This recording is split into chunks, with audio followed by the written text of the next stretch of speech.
Hey everybody, Nick here.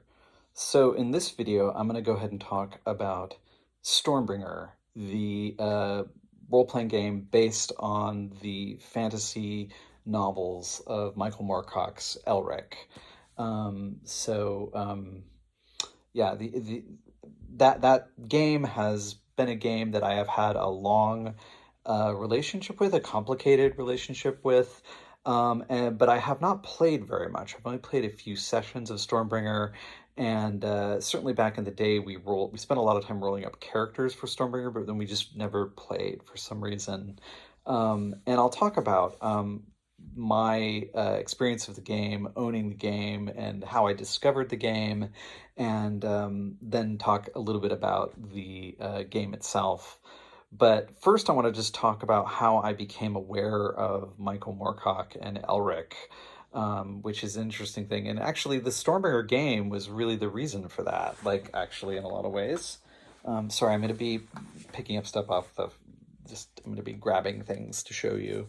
So let me find the ad here. So there was an ad in Dragon Magazine that I saw. This would have been in 1981 or so. I had just gotten interested in Dungeons and Dragons, and I didn't really own very much of the game yet. One of the first things, believe it or not, and this might explain, remember my previous videos, I've talked about the Dungeon Master's Guide a bit. My mom bought me the Dungeon Master's Guide, and I had very little else in the way of Dungeons and Dragons material. And that was a strange first book to get, because it just sort of threw me in the deep end of the deep end of the ocean of advanced D&D. And I was really not ready for that book. Like, I just didn't understand how to use a lot of it. Once I got the basic set, I had a better idea about how to approach the Dungeon Master's Guide, but it still was kind of a labyrinthine tome that I would just go in and explore sometimes, and was fascinated by, but also intimidated by. But I would also pick up issues of Dragon Magazine occasionally, and I bought a few issues, and they were also kind of fascinating because they were full of ads for games I'd never heard of. There were ads for gaming conventions, which I was kind of unaware of, that there were those things. This thing called Gen Con, they kept talking about, other games like Traveler and Thieves World and all of these other things that I was sort of seeing ads for, right? Lots of ads for Ralpartha miniatures and lots of pictures of miniatures and stuff like that. Cool stuff. Ads for, Aftermath and the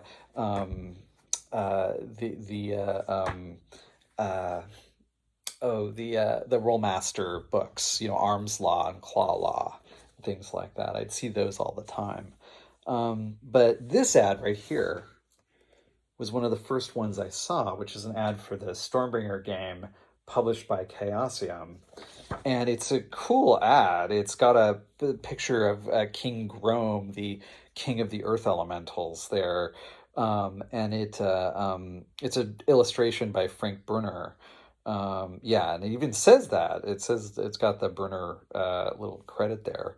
And it says, adventure, flashing magical swords, demon armor, the summoning of the great beast and elemental lords, bargaining with the gods of law and chaos in this world where the cosmic balance overhangs all. And I was like, I want to go adventure in that world.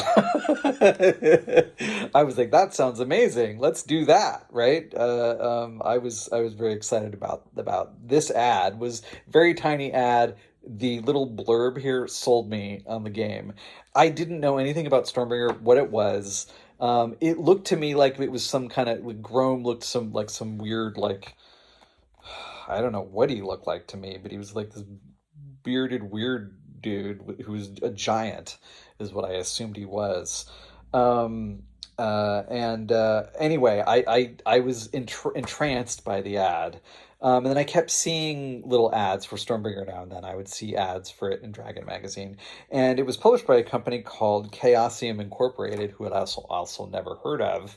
Later, I became more familiar with them because I read a review of a new game that they were just about to publish, which was called Call of Cthulhu, and I had the issue of Dragon magazine where that was reviewed, and I read that review over and over again.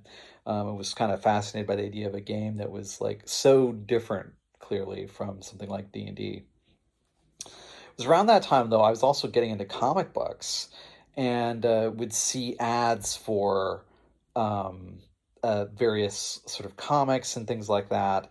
And I saw ads for an Elric comic book, not really connecting it necessarily to the um, Stormbringer game, but it was for an ad for this graphic novel, Elric the Dreaming City, by Roy Thomas and P. Craig Russell, based on Moorcock's story, The Dreaming City.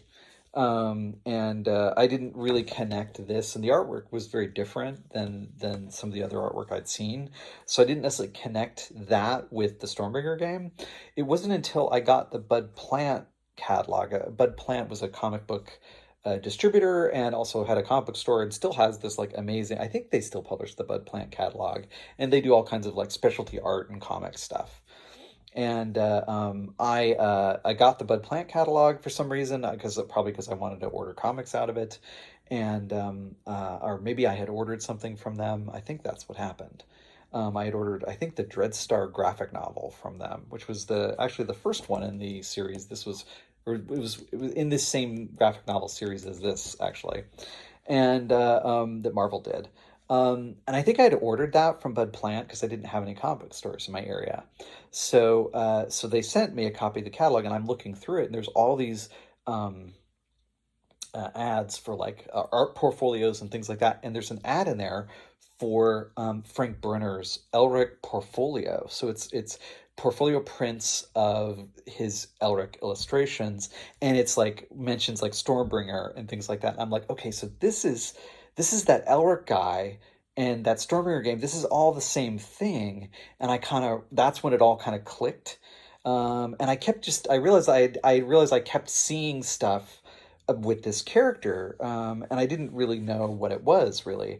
So finally, this culminates with me going to the bookstore one day, sometime in the mid '80s, and I walk into the bookstore, and I would often haunt, the bookstores. By this point, I had read Lord of the Rings. I had read the Chronicles of Thomas Covenant, the Unbeliever, at least the first trilogy, and which was probably a bit too adult for me and over my head, and had some stuff in it that was I found pretty disturbing, and just so like those books were over my head. I was like 11 and 12 years old when I was reading this stuff, and I read Dune at the same time. Also, Dune was kind of, a lot of it went right over my head.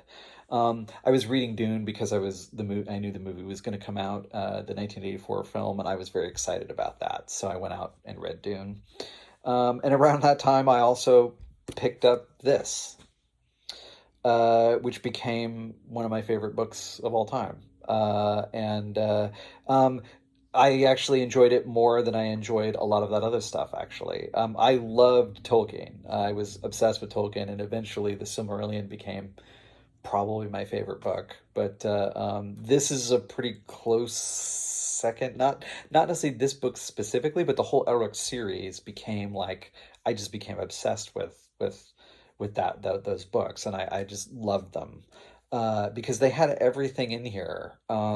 It was easy to read. It was well written, also, though, and it was evocative, imaginative, had amazing imagery in it, tragedy, violence, romance, everything you want. Like, it's all in here, right? And I was just, demon summoning. It's all in this book. Um, and I was like enthralled. And so I read the whole series. And they became basically my favorite series of books. I guess, I don't know. I go back between Tolkien and Moorcock. Like, I love both of them. Even though Moorcock's been critical over the years with Tolkien, but whatever. Um, uh, um, So, um, that was a whole world that kind of opened up to me, and I started eventually to read all the rest of Moorcock's fiction. So I not only read um, like the Elric series, but I read the Hawkmoon series and the Coram series, and books about Eric and the Jerry Cornelius books, which were a whole crazy trippy thing also that I was reading when I was pretty young, and they were a little bit over my head also, but I just was absorbing all this stuff. I guess I was one of those kids that wanted to read over his level. You know what I mean? A lot of kids want to do that. They want to be taken seriously, and so they gravitate toward material that has an adult sheen on it. There was a kind of level that, like, for some reason I didn't buy like a lot of books though that had certain kind of cover. The cover was too like openly lurid in terms of its kind of depiction, like a lot of Frazetta and Vallejo covers. There were in a lot of these books with very like scantily clad people in them. I probably didn't buy those because I think I was afraid that my mom wouldn't let me read them. She'd be like, "What kind of book is this?" Like I was probably afraid of that, right? So I didn't buy a lot of those books. So I didn't buy like whatever, like the Barsoom books where it had like basically naked people on the cover and stuff like that. So it was like, um, so I didn't read those. But not until later, not until I got into college or whatever, I read those. But I was reading all this stuff and just that had way probably more inappropriate stuff in it than certainly than the Barsoom books did. You know what I mean? Like the Jerry Cornelius books has all sorts of crazy stuff in it. But I love those books and I learned a lot from them too. So it was interesting. So it was somewhere after that. So I'd absorbed Moorcock and enjoyed him, become a fan of Moorcock's work, was reading Elric comics and the Elric novels, and I was a fan.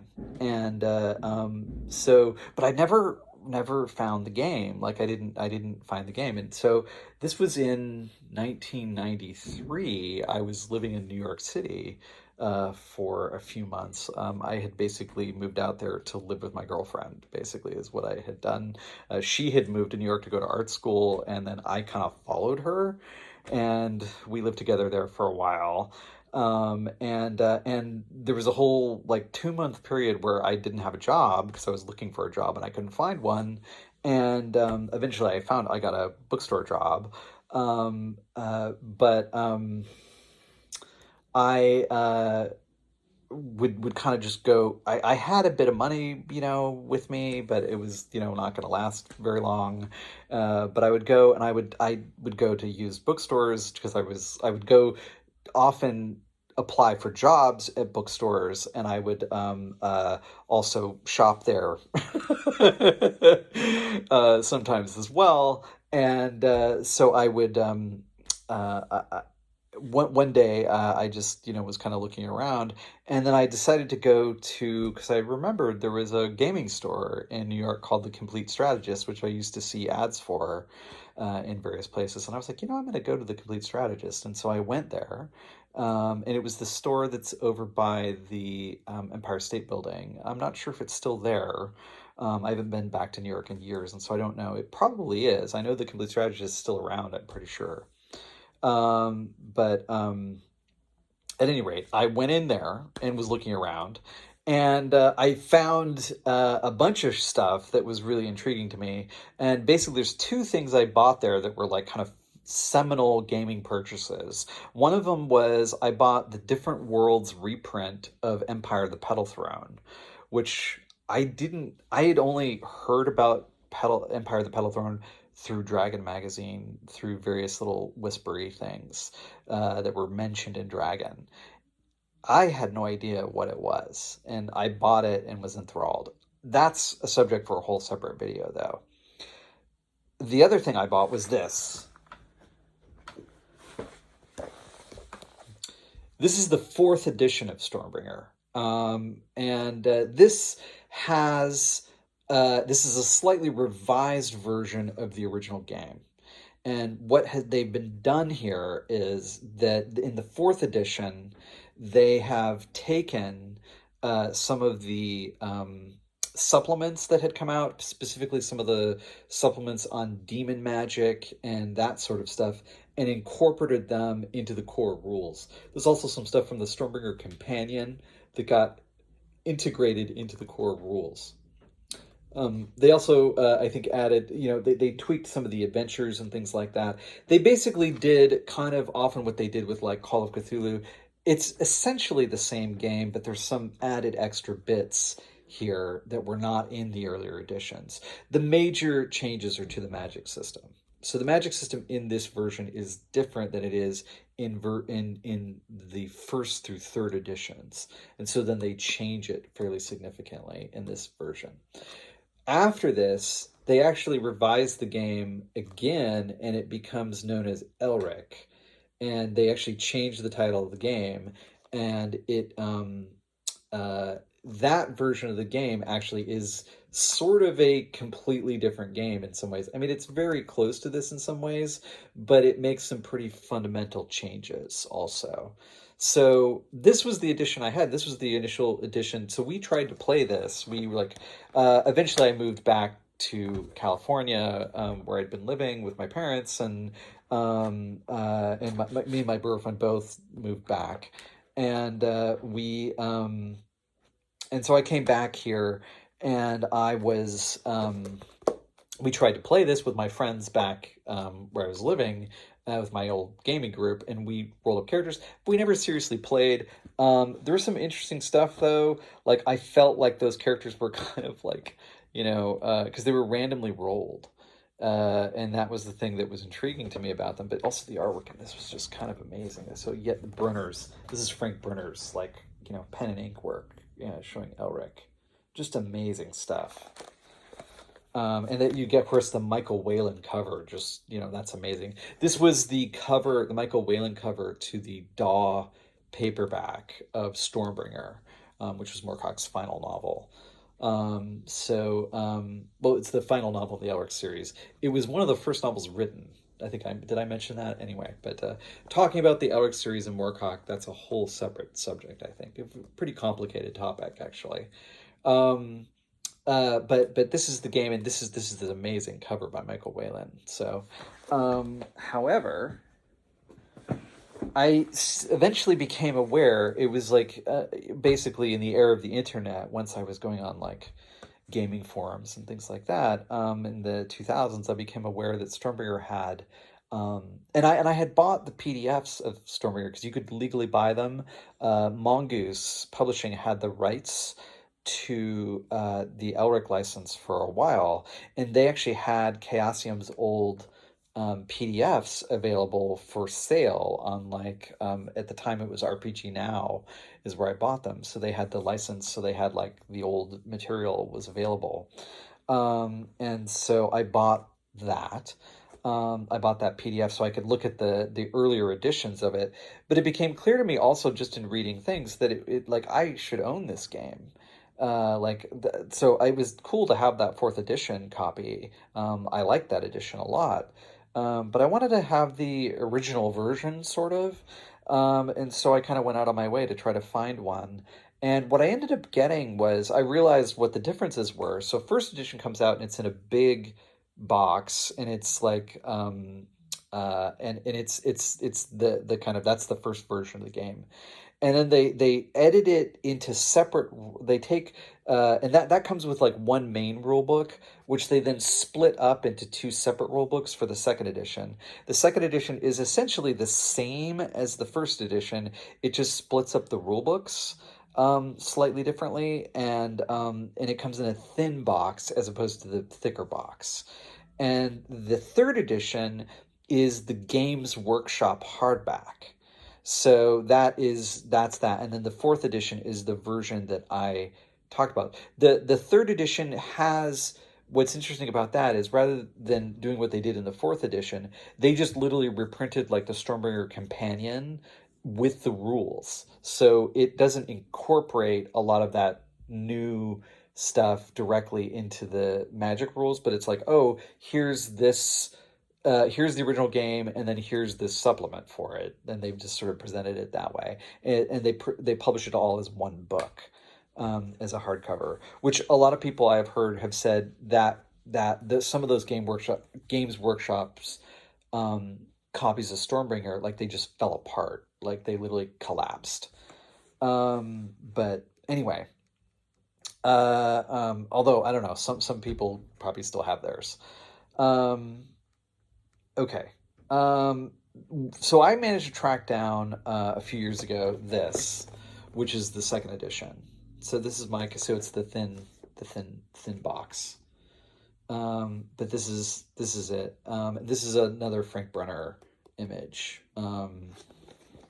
Which, believe it or not, I think the first place I ever saw this image was in the Bud Plant catalog. There was a separate ad besides the Brunner portfolio, there was an ad for a collection called Star Reach Greatest Hits. And I didn't realize it featured some of Brunner's artwork, and there was also, like, I think a comic strip in there as well, that he had done. That I remember Michael Moorcock said later that, like, that comic strip almost got, like, Elric into his first movie because somebody in Hollywood had, like, read that comic strip and was like, let's make a movie of this. And then, of course, it just didn't work out. So I think that might have been when Ralph Bakshi wanted to do an Elric movie. Moorcock pulled out, though, eventually. He just decided he didn't want to subject Elric to Bakshi and his what he called his trivialization of the material. So uh, so it divides it up into these separate books. You have a player's book, so this is how to roll up characters. You have the magic book, which another great Brunner piece here. You have the magic book, which is all the magic and stuff like that. And then we get into the Game Master book, which is it's just a little pamphlet-y thing, but it's useful also because the adventures in here, like they give a sample adventure, and the advice for running the game is in here. So it's pretty good. Like, all that's good stuff. Also, you get a what's in the box and a giant map of the Young Kingdoms, which is awesome. So you get this big fold-out map. Sorry.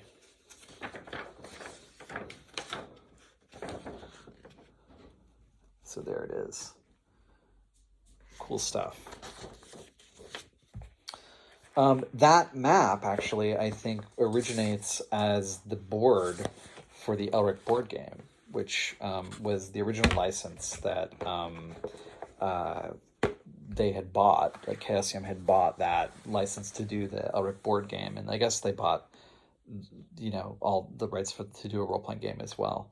But eventually, I guess there was a falling out between Chaosium and Moorcock because he was unhappy with the way the license had been arranged. And so he eventually pulled the license from them. And it floated around. Mongoose had it briefly for a few years in the mid 2000s somewhere. And there was some good stuff that came out for that, and a new version of the game came out from them, but sort of similar to the Stormbringer game, but also doing its own thing. So it being really a new version of the game. And then I think a French company has the license now, so that's not been translated into English. So there is still an active Elric license. It's just not available in the U.S. Interestingly enough, I believe that's the game. Is it called Mournblade? I believe it's called Mournblade, which is the counterpart to Elric's sword, Stormbringer. Okay. Interestingly enough, like, I know the Elric mythos had shown up in the Deities and Demigods, but I was unaware of that until much later. I didn't realize that was a thing, because the version of the Deities and Demigods that I own is the version that had expunged those, because they had appeared in the initial printings, and then Chaosium called them and said that there was that they had the license and this kind of thing. Interesting, I heard Moorcock talk about this, and he basically gave the license to both companies for essentially almost no money. He just basically said, "Sure, you have my permission. Go ahead and do your thing." And uh, he I don't know the details of that, but he basically gave them both permission, and it was finally then he then was surprised then when Chaosium was like sending letters to TSR, saying, "Hey, you can't include this material. We have the license," and stuff like that, when he'd actually given permission to both of them. Um,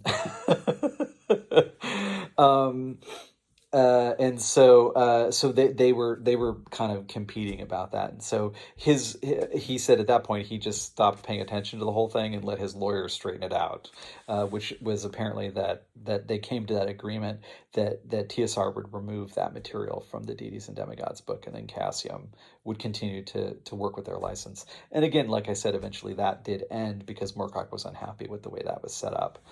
But Okay. Um, there is so the later edition, the fifth edition, is this version. Um, and this is, a lot of people say this is their favorite version. This takes that version that was called Elric, and it consolidates that, and it sort of expands it a bit. And so this is a good version of the game too, I think, but it's again a slightly different game. So I do want to talk really about this version of the game, and the reason I want to talk about the second edition, and why if you go on forums and stuff, a lot of people just tell you that this is the version to get. This is the best version, and I think I know why that is, and it's because of the way the game plays. It's a stripped down. It's a percentile system. It's Chaosium's house system, the basic role playing system, which originally appeared as part of RuneQuest, which I did a whole separate video on RuneQuest. So if you want to go find out about that, go watch that video.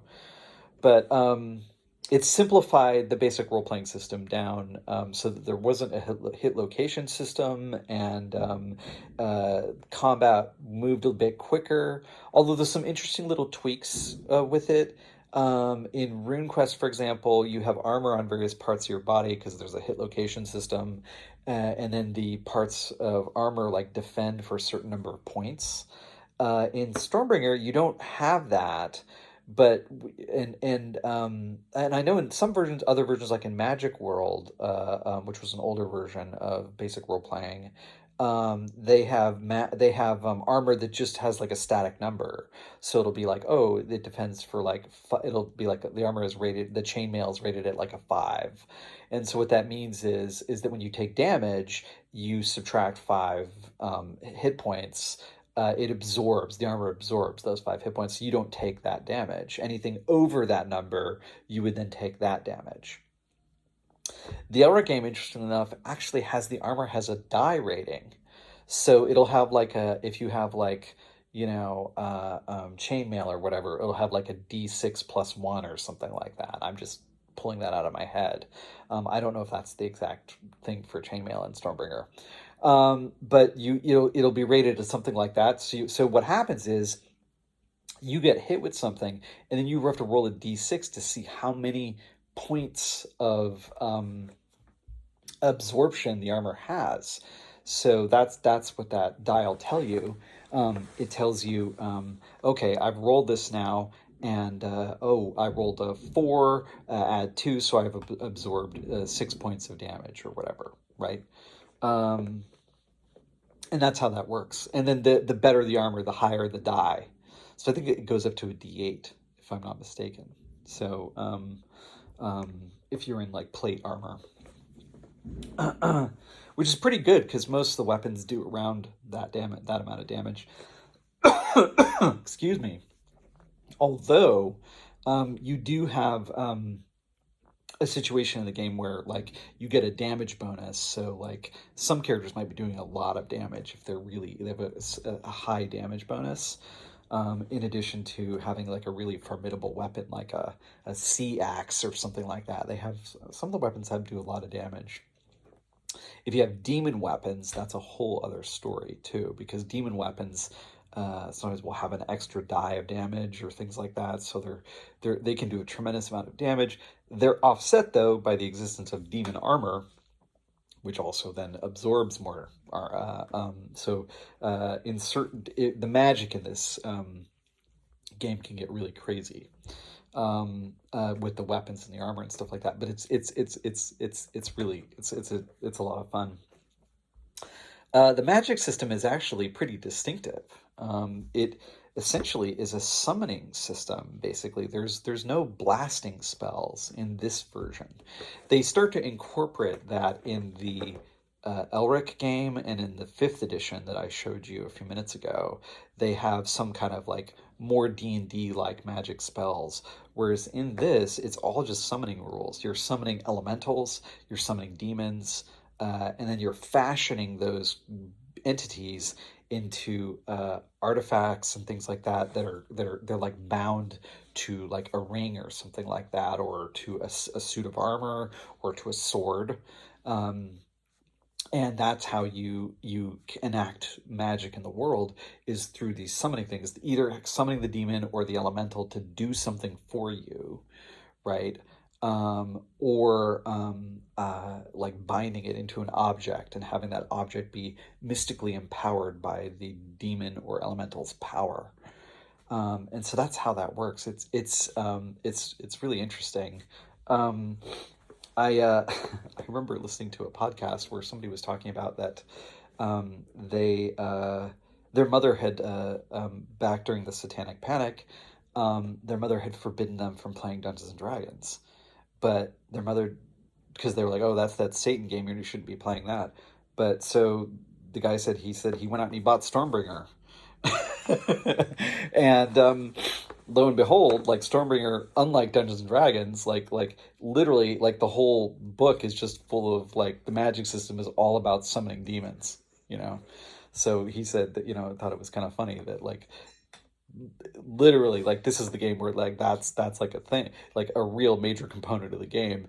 And his mom was like, oh, she was totally fine with Stormbringer though. It was because she'd only heard the name Dungeons and Dragons on the news as like, oh, well, that's something that you should be, that you should be worried about, that's the game that there was a hysteria about at the time. And we can all talk about that at some point, but people of my generation, there's like a sort of good number of people wandering around the world who have like, I don't know, like gamer trauma over that stuff. How many of us had our books thrown out by our moms and stuff like that? My mom didn't do that, but she didn't throw these are my original books right here. So, well, these ones are, right? Some of these. Um, she didn't throw my books out. She didn't do any of that stuff. But I think maybe she was a little concerned, but like she didn't see it being a problem. She's like, oh, they just go in Nick's room and roll dice and like make funny voices or whatever, and it's fine. Like they're not hurting anybody. Like she was pretty obvious to her that we weren't doing anything wrong. Um, uh, so I think that's an interesting conversation to potentially have.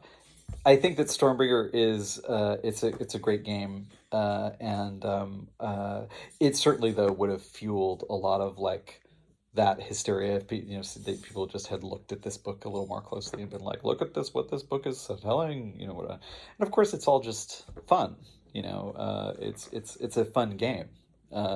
And one of the things so that's the magic system really, is that's one of the things that's very distinctive about it, is that, and it's crazy. Like you also like characters have like I believe an Elan score, and if your Elan score is for like if you have a patron or a deity, and your Elan score becomes like you. If you want to call on aid from your deity, you can like roll your Elan as like a percentile, and like if you succeed really well, your deity will actually intervene to like potentially help you. Doesn't necessarily mean they're going to show up, but it means that like something will happen probably, which is like that's really cool. It gives you a sense that the gods, right, and whatnot are actively involved in this world in a way that they're not in a lot of other worlds. Obviously, in Glorantha, that's like a thing, but that was also published by Chaosium, and I do feel like that there's a certain amount of Moorcock's mythos. It was an influence a little bit on bits of Glorantha, although I realized Glorantha was influenced by a lot of other things too. But anyway, so the thing I also want to say about this is the character creation. This is a lot of fun. So it's very much like a lot of the other casting games. You roll stats. It's nothing really earth shattering there. But then what you do is once you've rolled your stats, you then go and roll for your nation. And your nation is like going to tell you kind of like that becomes kind of like it's going to give you some bonuses potentially to your statistics, and it also is going to suggest what professions are kind of open to you, and they have these various charts you can roll on for your to see what nation you're from and then to see what profession you are. And professions are kind of character classes. They basically you get a set of skills that come as a package that comes as part of that profession. And so it's a little bit similar to Call of Cthulhu in that sense. But that's how the game sets that up. But you don't know like what you're gonna roll, like, and so you could roll like, and the game has no concern at all for balance, right? The idea that all characters have to be kind of equivalent. There's nothing about that in this game, really. I think Ken San Andre just kind of, who's one of the co-designers. It's Ken San Andre and Steve Perrin designed the game. Ken San Andre, of course, is the designer of Tunnels and Trolls, right? And he worked on this with Steve Perrin, and you can see a lot of just that there's a kind of not really a concern for balancing the game in any way, because you can roll and you can end up being like, you know, a Melnibonean, like, noble sorcerer who has like tremendous power and really high stats and, you know, access to all kinds of like terrifying spells and stuff like that. So you can be really nasty, like starting off. Just like a beginning character can be pretty formidable. Or you could be like a diseased beggar from Nadsokar, the city of beggars. And and be wandering around with like a cleaver or something like that, and just be like, like that's kind of the power difference here we have, that like you can kind of be from this to this, and it just kind of depends where you roll, you know. You don't know what your character is going to get. They do.